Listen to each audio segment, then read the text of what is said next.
ಬೆಂಗಳೂರಿನ ಬನ್ನೇರುಘಟ್ಟ ಜೈವಿಕ ಉದ್ಯಾನವನದಲ್ಲಿ ಅತ್ಯಾಕರ್ಷಣೀಯ ಸಾರ್ವಜನಿಕ ಮತ್ಸ್ಯಾಗಾರವನ್ನು 144.4 ಕೋಟಿ ರೂಪಾಯಿ ವೆಚ್ಚದಲ್ಲಿ ಅಭಿವೃದ್ಧಿಪಡಿಸಲು ಸಚಿವ ಸಂಪುಟ ಸಭೆಯಲ್ಲಿ ತೀರ್ಮಾನಿಸಲಾಗಿದೆ.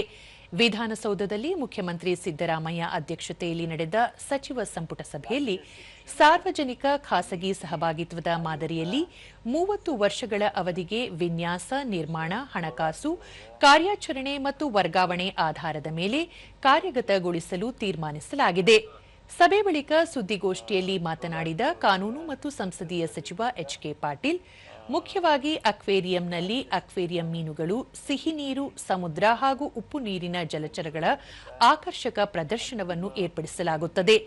7.5 ಎಕರೆ ವಿಸ್ತೀರ್ಣದಲ್ಲಿರುವ ಅಕ್ವೇರಿಯಂನಲ್ಲಿ ಏಷ್ಯನ್, ಅಮೆಜಾನ್, ಆಫ್ರಿಕಾ, ಕೋರಲ್ ರೀಫ್ಗಳ ಪ್ರದರ್ಶನ ಇರಲಿದೆ. ಜತೆಗೆ ಪಾರದರ್ಶಕ ವಾಕ್ ಥ್ರೂ ಸುರಂಗಗಳನ್ನು ಮಾಡಲು ತೀರ್ಮಾನಿಸಲಾಗಿದೆ ಎಂದರು. ಮೈಸೂರು ಶ್ರೀ ಚಾಮರಾಜೇಂದ್ರ ಮೃಗಾಲಯ ಮತ್ತು ಬನ್ನೇರುಘಟ್ಟ ಜೈವಿಕ ಉದ್ಯಾನವನದಲ್ಲಿ ಇಮರ್ಸಿವ್ ವನ್ಯಜೀವಿ ಕೊಠಡಿ ಮತ್ತು ಡಿಜಿಟಲ್ ಮೃಗಾಲಯ ಮಾರ್ಗದರ್ಶಿ ಸ್ಥಾಪನೆ ಮಾಡಲು ಸಹ ಸಭೆಯಲ್ಲಿ ನಿರ್ಧರಿಸಲಾಗಿದೆ. ಚಾಮರಾಜೇಂದ್ರ ಮೃಗಾಲಯದಲ್ಲಿ 44.62 ಕೋಟಿ ರೂಪಾಯಿ ವೆಚ್ಚ ಹಾಗೂ ಬನ್ನೇರುಘಟ್ಟದಲ್ಲಿ 35.22 ಕೋಟಿ ರೂಪಾಯಿ ವೆಚ್ಚದಲ್ಲಿ ಯೋಜನೆ ಮಾಡಲು ತೀರ್ಮಾನಿಸಿರುವುದಾಗಿ ತಿಳಿಸಿದರು.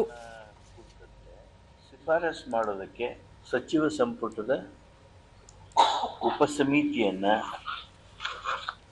ಮಾಡೋದಕ್ಕೆ ರಾಜ್ಯ ಸಚಿವ ಸಂಪುಟ ಇಂದು ನಿರ್ಣಯಿಸಿತು.